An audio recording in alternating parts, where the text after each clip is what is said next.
with another video. Gentlemen of Crypto. It's also showing on my channel what is going on. Before we get started, let me cue Indigo Saint.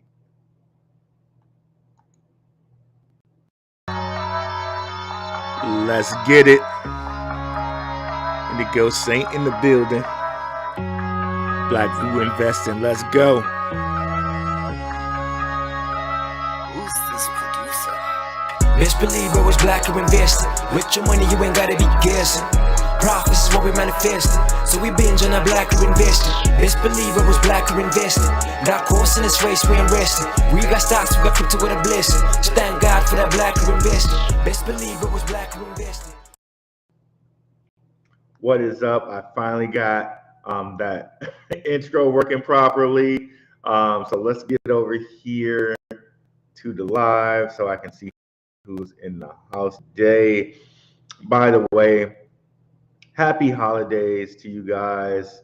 It's been quite the year for me, a stroke and all of that, coming back from a stroke and all of that. But one thing's for sure, you guys hung with me the whole way.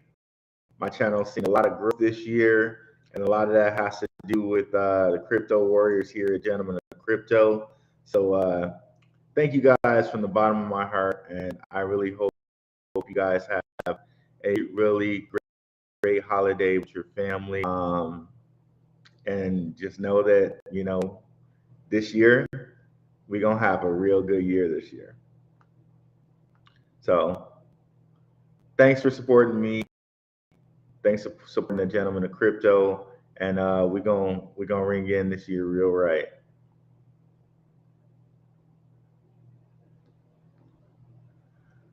So let me go to the screen share while this is loading up. Okay, so we're sharing now, and now we're also loading up Gentlemen of Crypto so I can see comments.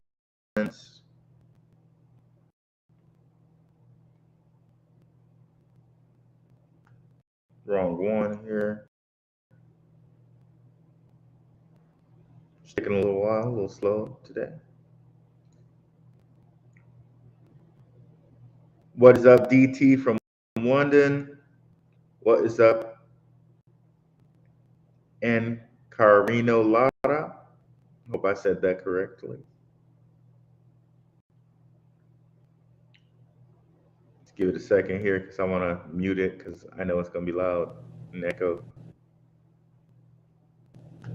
Wrong one. Okay.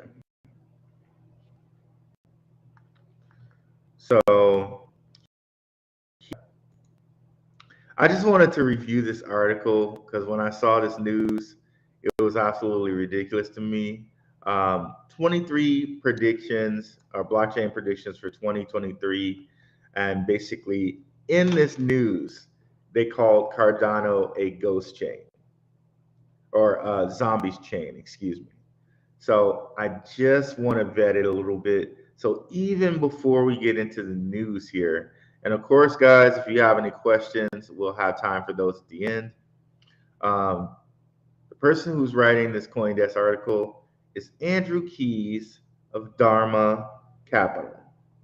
Okay, now we go down here and we get a bio from Andrew.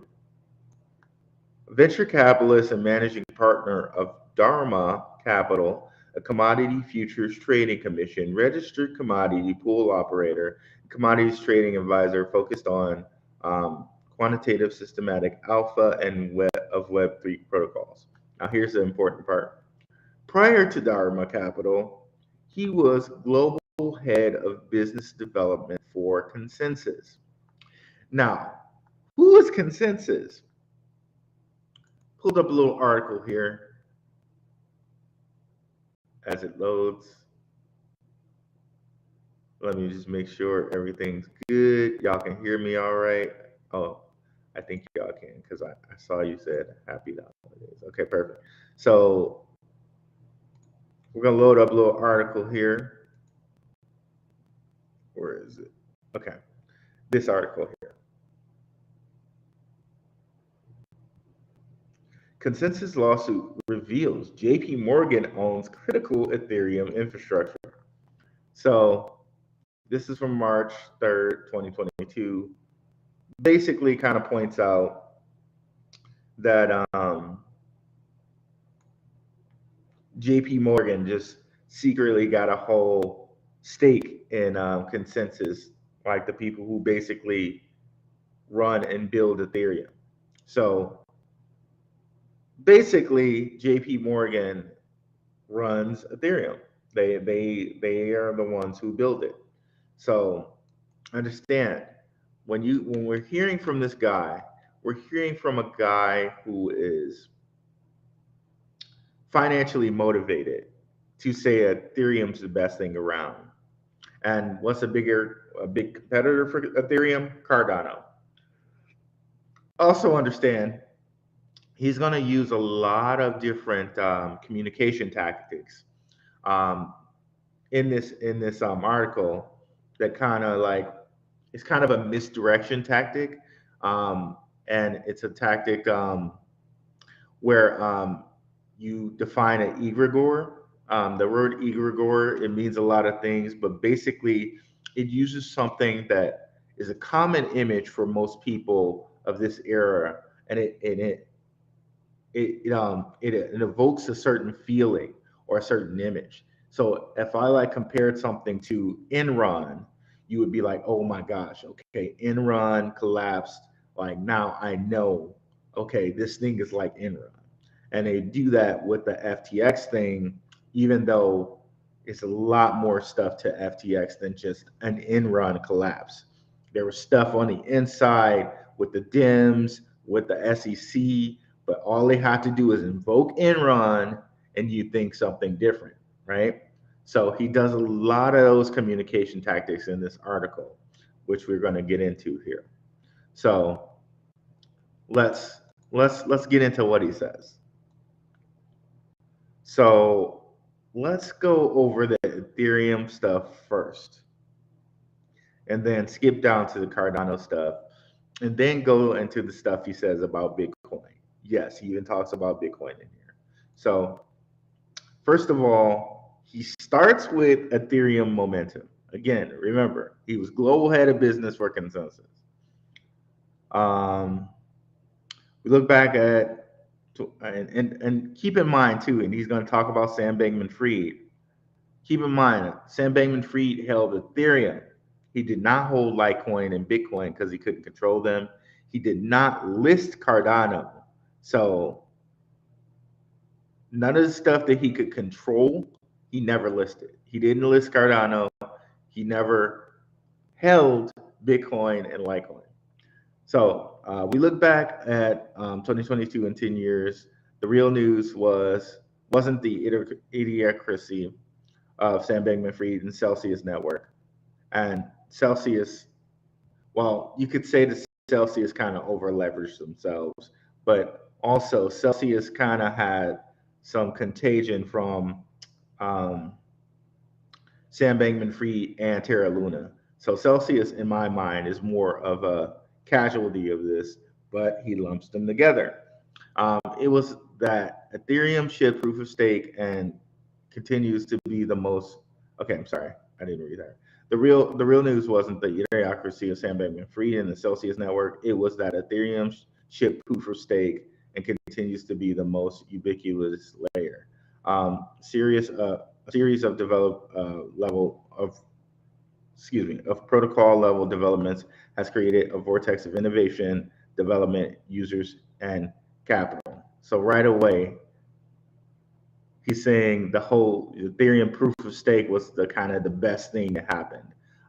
Even though proof of stake did nothing other than put the power of Ethereum from the people to the bankers.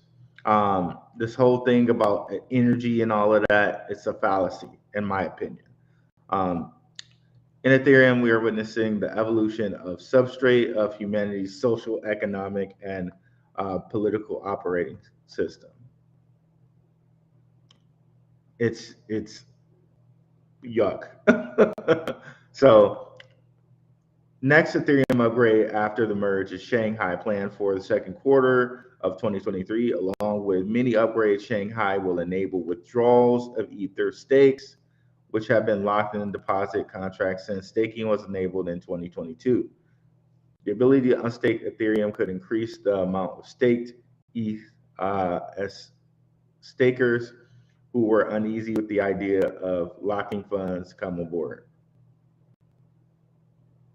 So he doesn't mention the fact that they were supposed to be able to unlock their funds a long time ago, but they keep pushing it back, pushing it off, pushing it off. So again, you can see he's just heavy pro ETH. Again, he goes over Ethereum staking, Fed outlook, and let's just skip down to what he says about Cardano. Zombie chains. The remaining vaporware blockchains will finally lose their positions as the top blockchains as even speculative money leaves their ecosystems. For years, vaporware blockchains like EOS and Cardano have remained among the top blockchains as measured by market cap. Cardano is in the top 10. In the top 10, he calls it vaporware and a zombie chain. EOS is in the top 40. These projects are still riding high off the hype of their earliest days, not acknowledging any of the things that at least Cardano has done right now. But you see what he did? He used the communication tactic. He lumped Cardano in with EOS, and what you'll notice is most of what he says about zombie chains is actually about EOS, but he lumps Cardano in there with it. Hence, Cardano now gets all the negative sentiment from EOS. It's a great, brilliant, and terrible communication topic, but they do it all the time with politics and different things like that. So be aware of those type of communication tactics.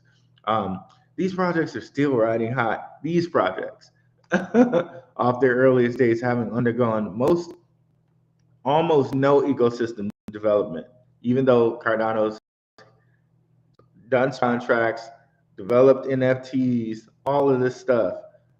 No ecosystem development, despite the breakneck innovation happening across the rest of Web3.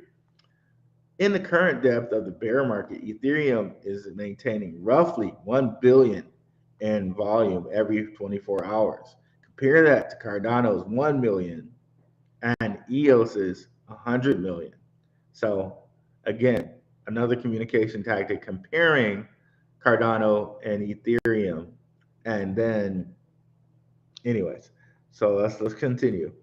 The bear market hasn't been kind to any network, but EOS, again, he's talking mostly about EOS.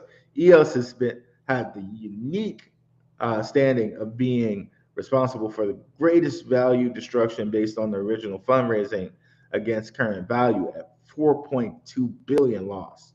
Neither chain, it's talking about EOS, is living up to the promises made to early consumers. In 2023, even pre-initial coin offering institutional investors and the earliest retail investors will lose interest. Cardano wasn't, when they launched, they open launched to everyone. It wasn't, that's why the mainstream hates Cardano, because they're all about the people, like the people who are VCs and stuff like that don't like Cardano because they can't come in and manipulate it and run up the price and make a lot of money from it. So that's when he says this, institutional investors, even though Cardano does have some institutional developers, he's kind of manipulating with the wordplay here. Even initial coin offering institutional investors and earliest retail investors will lose interest. The death knell will toll for these vaporware blockchains as they finally lose the last remaining mainstream supporters under the undeniable lack of on-chain adoption. So most of the article was about EOS, but he lumped Cardano in there, and there's purposeful way of doing that because Cardano is one of Ethereum's leading competitors. Let's see who's in the house before we continue on here. What's up, Nerd Up Inc. Marv? What's up, Sewell Boy? What's up, Sam Sun? And we can get rid of this right here. Block. Okay. All right. Sweet. So he does all this talking about yields, lumps Cardano in with them, and effectively shuns one of Ethereum's leading competitors. So that was definitely a purposeful act. Now let's see what my man says about Bitcoin. Okay, wait a minute. Let's go to layer 2 first. Because of course he doesn't really mention that ETH itself has a lot of throughput problems, a lot of gas problems still, even though they did the staking. Now, I bet you he just really speaks very glowingly about these layer 2s. As layer 1 protocols continue to undergo core developments in scalability and privacy, layer 2s, very flowery language, how he's saying like, oh, look, they're working on it, but layer 2s will support the next wave of consumer and friendly applications. Very astute framing and shifting of the conversation. Despite breakneck innovation, the leading layer 1s still have sufficient protocol layer development to undergo to support daily mass adoption of Web3 applications, specifically consumer requirements like scale, user experience, confidentiality, and security. The layer 2 ecosystem has been growing steadily over the 18 months with generalized networks such as Arbitrum and Optimism, and industry-specific networks including Immutable X. The layer 2 ecosystem has had a couple of false starts, but in 2023 we'll see layer 2s come to the forefront of crypto adoption as they handle the wave of consumer applications coming to the market, in particular the non-financial applications like social media, gaming, and metaverses, which can reasonably prioritize scale over all else. We'll look towards layer 2s as the best solution to quickly launch in the market. So yeah, right now Ethereum cannot support the throughput that would be required for gaming, metaverses, and social media. So layer 2s are required for this. So I'm criticizing this guy heavily, but also it does do a really good job to note what he's saying, because it seems like, and you'll see this even more when we touch on the things he says about Bitcoin, that him and people of his ilk are really trying to push Ethereum as the main solution, the be all and end all of crypto. So maybe that's something we need to take into account and possibly invest in Ethereum. However, I think the way that he's going to down Bitcoin and the way he's already downed Cardano, it's calculated, and it's really not true. It's just really simply not true. So let's continue on here.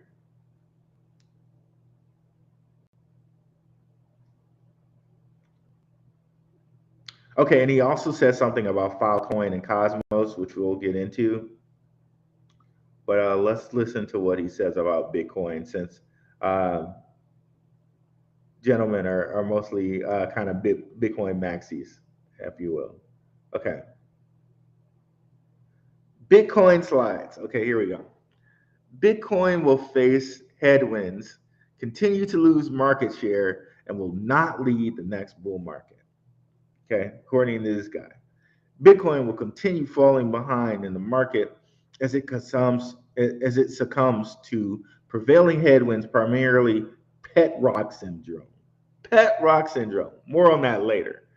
Environmental concerns and failure as digital gold. Bitcoin's lack of daily utility will begin working against its favor as the rest of Web3 starts demonstrating real world use cases. It will succumb to pet rock syndrome, in which holding the asset won't seem as attractive compared to directing capital towards tokens and ecosystem with increasing commercial and enterprise use.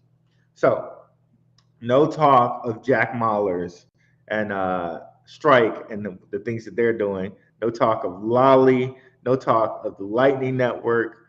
No talk of El Salvador making Bitcoin like legal tender, like it's leading tender. No talk of anything like that. No talk of stacks. No talk of any of the stuff that's going on with Bitcoin. And he calls it a pet rock. But let's continue here. Environmental and social governance, ESG, which is basically like a social credit score, basically. Concerns will only rise as the macro political and macro environmental movement will only rise with the macro political and macro environmental movement. And of course, World Economic Forum is pushing stuff like this. We already know it. Climate change. I showed you that it's kind of lead on their list of agendas. Individuals and governments will be under continued pressure to curb unnecessary energy consumption. I have so many words that I want to say about this, but like I don't want to strike on their account or my account. This is such BS. It's just not. It's not. It's not. It's crap. Because when you take into account the amount of energy that a lot of these people do with their private jets and different things like that, it's far more energy than the energy it takes to mine Bitcoin. But I love how they're doing this though. I do not love how they're doing this. And crypto is already under scrutiny. Environmental concerns are only one reason why Web3 prefers proof of stake. Understand, proof of stake benefits the elite because they can go in and buy up the coin and then own more of it than the people. The only way they can't control it is if it's a proof of work where people can go in and mine it and the control's not directly in their hands, or they can just go buy it all up. But it's a coincidence that will make proof of stake blockchains more resilient against ESG criticisms and regulations. Any remaining proof of work chains must demonstrate clear utility to validate continued energy consumption. Bitcoin won't transition to proof of stake, and its utility will remain limited, setting it up to be the primary recipient of such criticism. Lastly, Bitcoin has had every chance to act as a risk-off digital gold like hedge, but has failed to live up to the opportunity over several years. It acted like risk-on tech beta instead. Together with these three headwinds will put Bitcoin back further in this bear market, setting up the stage for another layer one with actual utility to lead the next bull run. So let's look at what he said here. So pet rock syndrome. Let's go over to JP Morgan's lead guy, Jamie Dimon. What does he say? Why do we allow this stuff? Jamie Dimon says investing in crypto tokens is like buying pet rocks. So he's shouting the line of JP Morgan CEO because he's a JP Morgan guy. Remember, consensus. JP Morgan owns critical Ethereum infrastructure. So he's just shouting the line of his boss that Bitcoin is a pet rock, right? So we got to keep this in mind when we're listening to certain people with certain titles that they have vested interests in certain other things like Ethereum. So of course they're going to down Bitcoin. So let's see what you guys have to say about that in the comments here before we continue.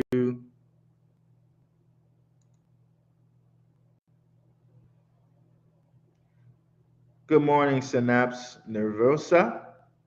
What's up, HTCU Maker? What's up, TOBM? What's up, YouTube watcher listening today? Happy holidays. What's up, Virgo El Unico? Like, yeah, smash up those likes, y'all. Smash up those likes. So all of this Bitcoin FUD that he gives, he has a vested interest in Ethereum. So of course he's going to down Bitcoin badly. And he gives this whole faux concern about energy, which is just not a concern. It's not a concern. They made it a concern to attack Bitcoin and try and get it out of the way, but it's not a real concern. It just isn't. We use countless of more energy and countless more other things in the world. So if they really wanted to really talk about energy, they could address other things, but it's fine. It's cool. We'll move on. So they mentioned Filecoin. Let's get that out of the way, okay? Filecoin. So this is one we should really keep in mind because Filecoin at this current price, I think that's an older price. Let me just refresh to make sure it's good.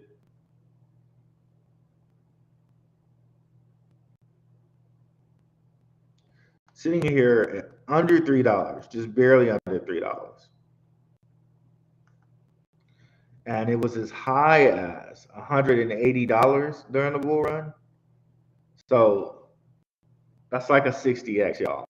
So if Filecoin is really able to do the things that he says in this article, this may be something that we want to add to our portfolios. Again, reached 180 in the last bull market. Maybe this is something we want to add to our portfolios. A lowish supply sitting at about 351 million. Let's see what he says. Filecoin becomes a fully fledged layer 1 protocol in its own right, paving the way for the world's largest decentralized data economy. In 2020, I predicted that the interplanetary file system and Filecoin would step into the global spotlight as a viable decentralized solution for data storage. 2 years on, the Filecoin network has indeed expanded at a breakneck pace. Again, another coin for the big guys, and yeah, he predicted it 2 years ago, but where is it sitting right now, right? Where is it sitting right now? Okay, but is this still something we can take advantage of come the next bull run? Heck yeah, it is.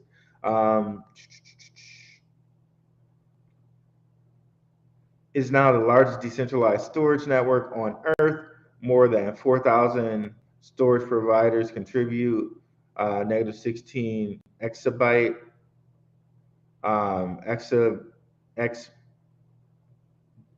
XB-byte.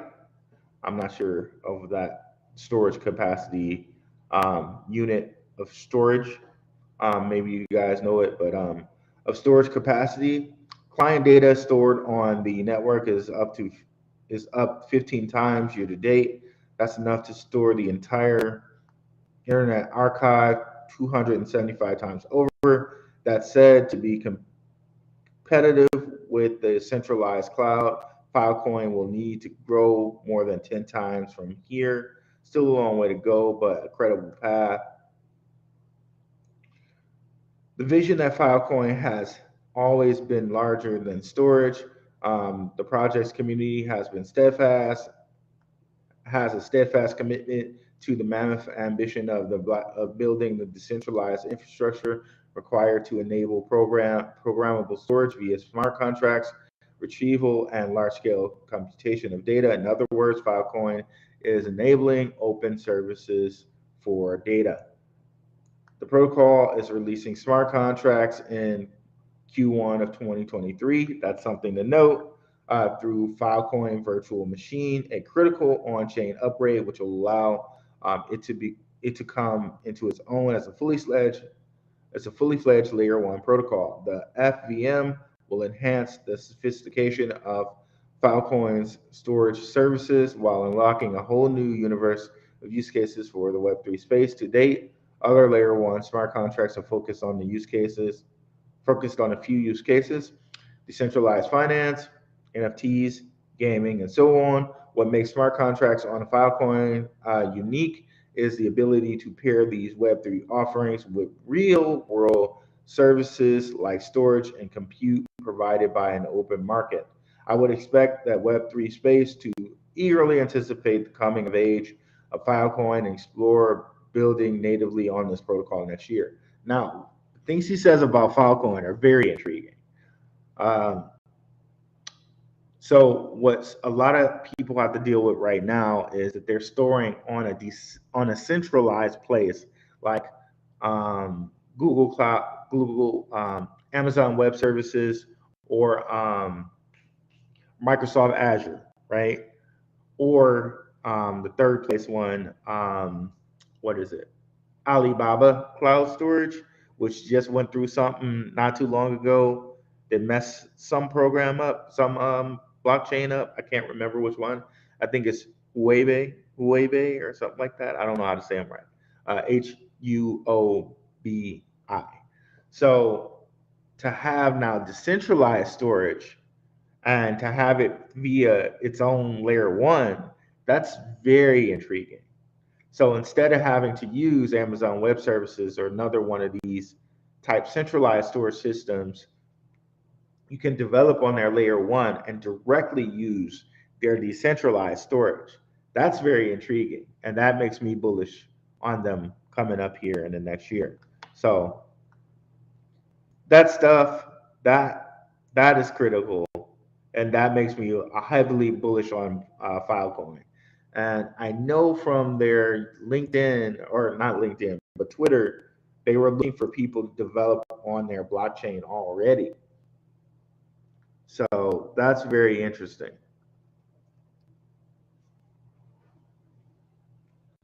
So just may have gotten more bullish on Filecoin.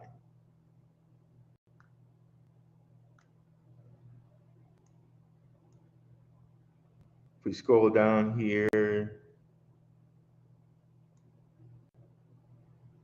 okay, they reference his article.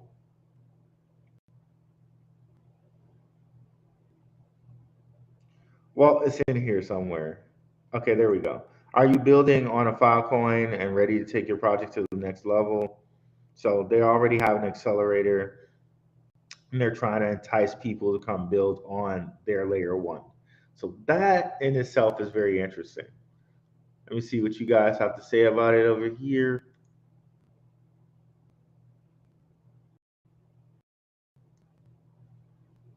Exactly. DCG in a pocket of JP Morgan. DCG will probably need a loan from JP Morgan to stay afloat 100%.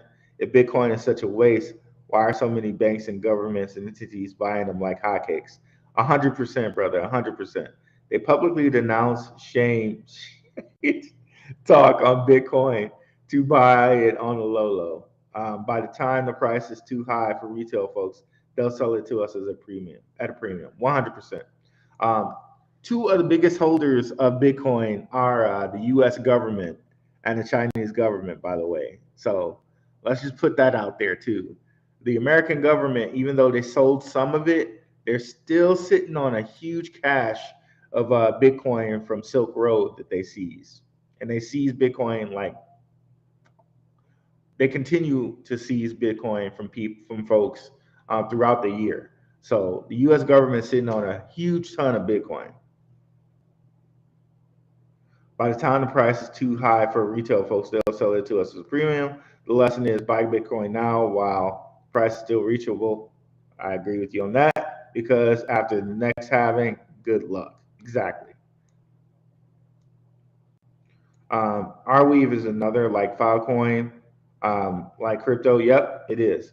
That's a good buy right now while it's still low. I'm bullish on Filecoin. Nerd Up Inc. Marv says.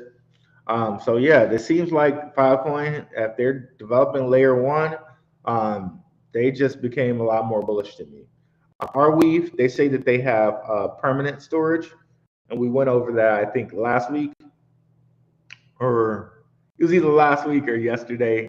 Come on over to my channel where you can check that out. Let me see, which one was it? Oh, and definitely come over here and check out my live stream that I did like a day ago. Long-term future of the markets with my I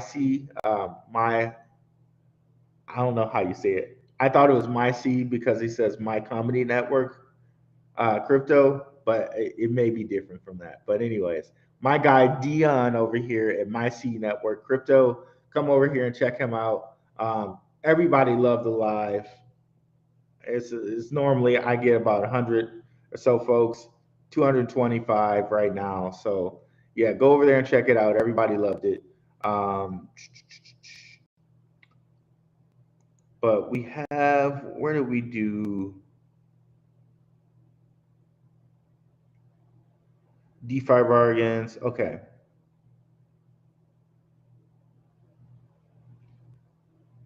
Okay.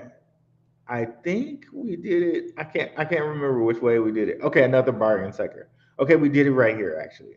So Binance buys Voyager, another bargain sector. That's where we did Filecoin and Arweave over here. So check that out if you haven't already. But let's go on to see what my man has to say about Cosmos. So Cosmic Cosmos, really. Cosmos gets interesting as developers and users seek more customization. App chains will also go live on Ethereum. Again, whenever he can find a way to uptick Ethereum, he does it. In 2023, the Cosmos vision will finally find mass adoption. Cosmos is not a blockchain, but a galaxy of interconnected chains. Importantly, all the chains employ the Interconnection Communication Standard, IBC, a technology designed to mimic the early innovations of TCP layer in Web 2. Now, we've talked about this on here before. I've talked about how I'm more bullish on Cosmos than Polkadot for this reason. And if we go look at the chains right quick, I've shown you how the chains in Cosmos have a lot more locked up in them than the chains in on Polkadot. So mind you, he doesn't down Polkadot. He only downed Cardano, and he lifts up Cosmos. Very interesting. So Cosmos has huge chains on it, huge chains. And just like he said, it seems like the IBC protocol makes them more interoperable than the parachain protocol. So Chronos, huge. BNB is also on Cosmos, by the way, but it's not listed here for whatever reason. Osmosis, huge. Thorchain, huge. And Osmosis just said that they were going to do like a stable coin platform in a kind of mode of a curve. Thorchain, they're out there. They have onboarding for privacy chains like Haven, which is a fork of Monero. We all know about Terra Luna. It's on here. I'm not sure. I don't know much about Kava, but you can see here it has a lot locked up in this DeFi. Kanto, Go down here, we got Injective, Secret, which I like these guys. So a lot of big chains here on Cosmos. Let's continue. Moreover, as blockchains have matured in their applications, developers will be forced to welcome and own more of the blockchain stack. We will see a range of customizations. How much security does your chain want or need? Is open for all developers? How about fees? Where do you want to be connected? There are many chains. The many chains approach makes these customizations possible and may unlock true product market fit. Okay, cool. Um, App chains give developers the ability to customize execution environments in a way that smart contract platforms can't support. The challenge is that app chains lose the shared security employed by dApps as specific roll-ups get the best of both worlds and will be a trend in 2023. Alongside the growth in Cosmos, however, we will see the rise of app-specific chains anchored by Ethereum. Brings it back to Ethereum. As the largest project in the blockchain ecosystem, Ethereum is able to take the best in open source and port it to the Ethereum community. Projects like Stacker Network are pioneering this way through application roll-ups or roll apps. Stacker offers a language agnostic SDK for developers to customize optimistic rollups, along with the decentralized sequencer network to run them in a trust minimized way. The plan in 2023 is to build a developer alpha and onboard early projects. These projects will help also shape the design of the system through a closed feedback cycle. So really, this is a huge Ethereum puff piece. Like he he says cosmic cosmos, but then half the thing that he says is about Ethereum. Okay, all right. So let's see what he says here. Is there anything else?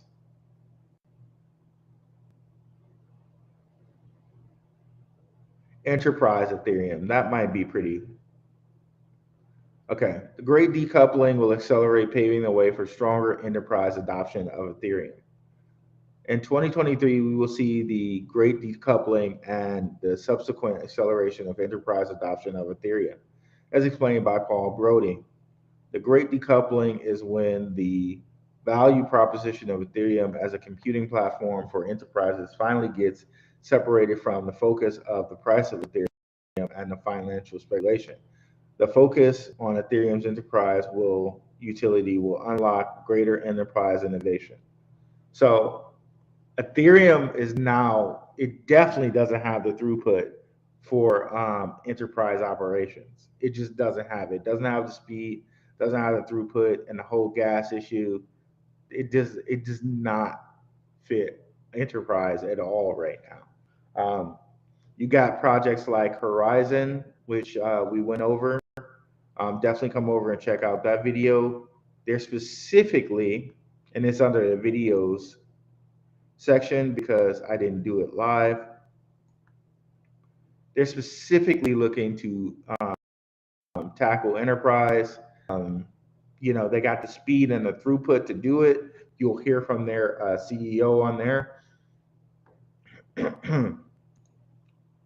But right now, Ethereum just it can't do that. So I don't even know. To me, I think that's so far away, very far away. But anyways, spearheaded by organizations like EY, building privacy through, Ernst & Young, building privacy technology on Ethereum. EY, Ernst & Young now has industrial privacy solutions that support complex business logic, payments, and transfers run on public Ethereum. In the upcoming year, while enterprises can expect to see demand for audit and risk management go up, they can expect to see growth in supply chain procurement and carbon traceability applications. Again, with the whole carbon thing and the energy. But anyway, um, I don't see Ethereum achieving this anytime soon, especially not by next year. Um, they can't even unstake their coin. Like people can't even unstake their coins. Um, it seems like a coin like Horizon is way further along than Ethereum in this. But of course, know your source, know who you're speaking to. This guy is very, very much an Ethereum guy. So of course, this is what he's going to say.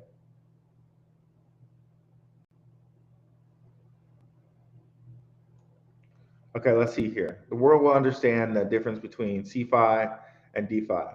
The only creditors made whole during the disasters of 2023 were Ethereum-based smart contracts like those on Aave, where Celsius and Alameda Research replayed their loans to access collateral they posted to borrow dollars.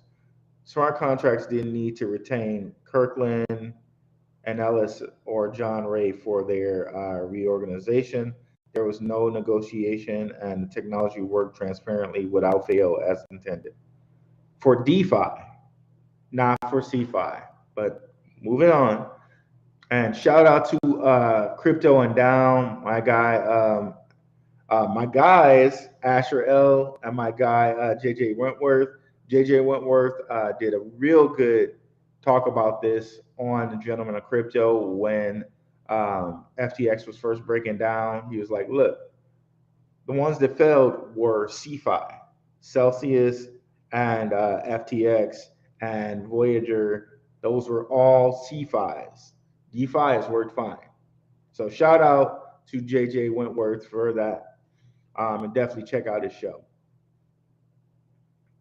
The macro consequence of all this for 2023 will be greater understanding by individuals, financial institutions, investors, and or regulators of the difference between CeFi and DeFi. The former is where transactions are subjectively initiated by humans who are able to and properly tamper with the database. Actually, that's incorrect. So the latter are transactions. The latter are where transactions are trustlessly and objectively intermediated by math and computer science without manipulation. He said, I think he said these in verse because he wanted to say that CeFi is where the latter is actually the last one. So he effed that up and clearly just doesn't know the difference. The latter is the last one. So yeah, he completely messed that up. So where transactions are trustlessly and objectively determined by math and computer science without manipulation. So that's what I think he meant for CeFi. And the former is where transactions are subjectively intermediated by humans, which I believe he's saying is DeFi, who are able to improperly tamper with the database. It's DeFi worked fine. CeFi did not, and he messed up the phrases because the latter is supposed to be DeFi. But anyway,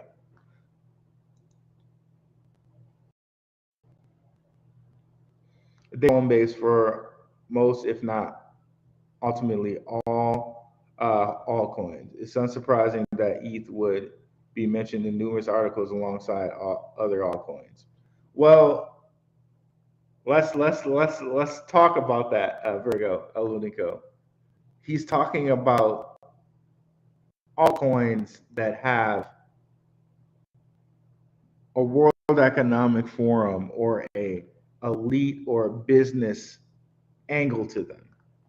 Anything that has like a people like angle, or that these entities like Ernst & Young and JP Morgan don't directly control, he downs.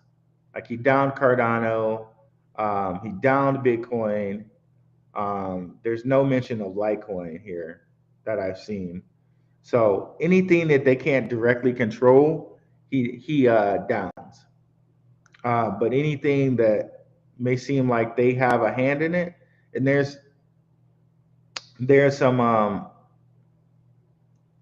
you can kind of say they had a hand in Celsius and FTX too, but of course he's not going to admit to that. They're not going to admit to that.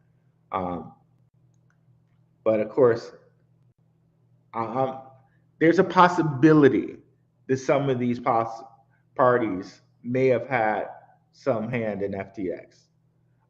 When you see that the SEC was meeting with Sam Bankman-Fried, that's a fact, not a conspiracy or anything like that.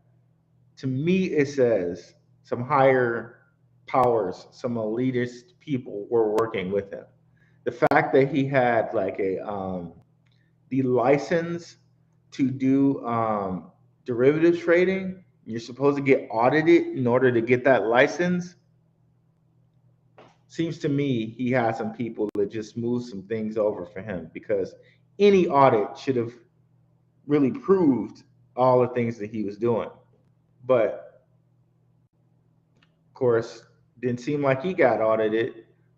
Or are they going to try to lie and say that his books were in order when they gave him that that auditing license, that derivatives license? Anyways, that's a long topic. But I'm surprised to see though that they're talking about Cosmos in the glowing way.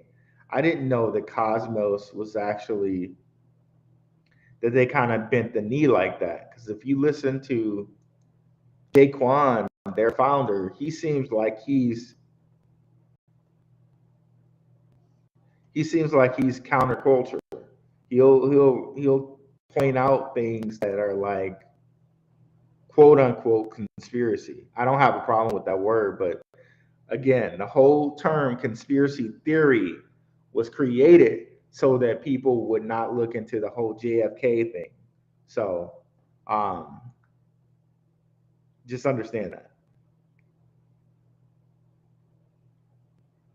But I'm surprised because when you look at some of the things that their CEO says, it seems counter the big guys. Sam Bankman-Fried is being released, duh, like that, like stuff like that. And he said some things about the whole Biden laptop and stuff like that. Like he gets out there. So I'm really shocked to see. I'm gonna have to do some further research on Cosmos and see like what they did to bend the knee in that way. Because clearly they're at the hip with these guys somehow.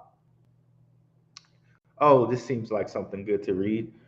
Crypto contagion isn't over. Prepare for more fallout. The turmoil we've seen in crypto since May 2022 isn't over. There are still buried bodies to be found from the excesses and impulses of the past years. Many people and companies have succeeded in obfuscating their exposure, but won't be able to for much longer. Ultimately good for the ecosystem. This will undoubtedly mean more consumer money will be lost, more trust betrayed, and greater outside criticism. Keep building for the future, but prepare for more fallout in the near term. So maybe there's some fallout because it seems like this whole Genesis trading thing is not finished. Um, all the stuff with DSG doesn't seem to be finished. Um, and there seems like there's more selling that may happen. But at this point, I'm cool with dollar cost averaging and certain things like Filecoin. If it goes down more, I like, and shout out to the Crypto Visor. He said this before, and I agree with him. Um, how much more, like, Filecoin sitting up here at like $3? How much more down do you want to go? Like, okay, let's say it goes $2.50. If you're looking at it to go to 180, like, who cares if you buy it at $2.50 or $2.95? You know what I mean? Um, but again, you can always just dollar cost average. If you expect it to go down more, buy just a little bit now and set a point to where you say, okay, I'm going to buy it if it goes to $2.60. And if it gets as high as $2 and or if it gets as high as like $3.20, I'm gonna buy it again. So that's your range. You bought some here, so you're fine. You bought some at this price, so you're fine. Of course, not financial advice. This is just kind of how I do things. Just sharing how I do things. So, okay, if it goes down to 260, okay, then I'm gonna buy some more. Saying that that was the point that I thought it was gonna go down to. But I also have to concede, okay, if it doesn't get down to 260, maybe I buy again if it shows me that's going to go back up or whatever, something like that. But that's just my view on it.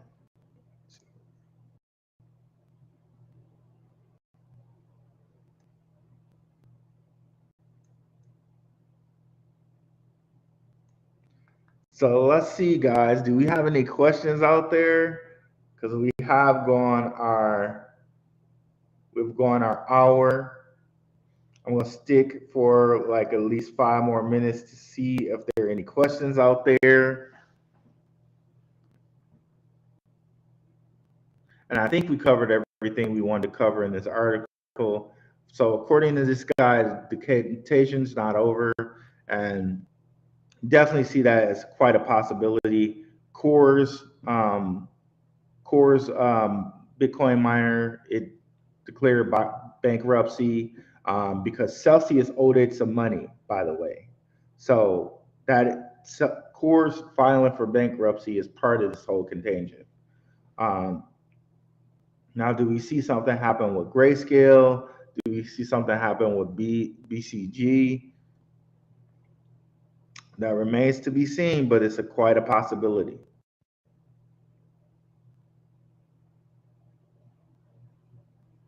Yeah, I don't agree with him at all with enterprise Ethereum. It there's too much stuff Ethereum can't do right now to be able to focus on on enterprise and having the throughput for enterprise. But who knows, right? Ooh, decentralized identity. This one is important because there's a chance that DIDs, decentralized digital IDs, could be linked to carbon credits and like central bank digital currencies, CBDCs, limiting the amount of purchases you can make just because they want you to quote unquote spend less carbon, use less carbon. But so let's look at this. The growth in reputation projects, social networks, and decentralized identity will bring AML KYC solutions down to the wallet level. Interesting. In 2022, a number of tools emerged that explored the ideas of social networks, reputation, and decentralized identities. Sounds a lot like a social credit score to me. Reputation, social networks, and reputation projects, and decentralized identity. So these projects included soulbound tokens, ENS, POAPs, and Lens. These focus on reputation and identity will increase, and or this focus on reputation and identity will increase in 2023 alongside increased regulation and consumer protection for DeFi use. At least in the US, verifiable credentials will become the data standard for off-chain credentials and attestations, with a focus on free, cheap, and privacy-first options that will be less selectively disclosed by users. Where will these solutions come to a head? Will we see the first integration of scalable reputation systems built on tools such as MetaMask, Snaps, digital IDs and VCs. It's interesting. First time I heard the term reputation systems. So they're developing a new term because social credit score, they know we don't like that. So they're developing a new term called reputation projects and reputation systems. It's crazy. It's crazy the amount of data that they have on us that they can just do this, right? Um, Also, just to note, I did a live stream with Robert Mao, CEO of ArcBlock. He did a lot of talking about digital IDs in the live stream, and it's publicly traded. This is a company that's traded on Coinbase, not publicly traded. I meant they're a coin that's traded on Coinbase. So definitely check out this interview with Robert Mao because you might get some nuggets on what's coming for digital identity, DIDs, DIDs. But it seems like we're really heading towards a social credit score, which will be really crazy to think about. Really crazy to think about.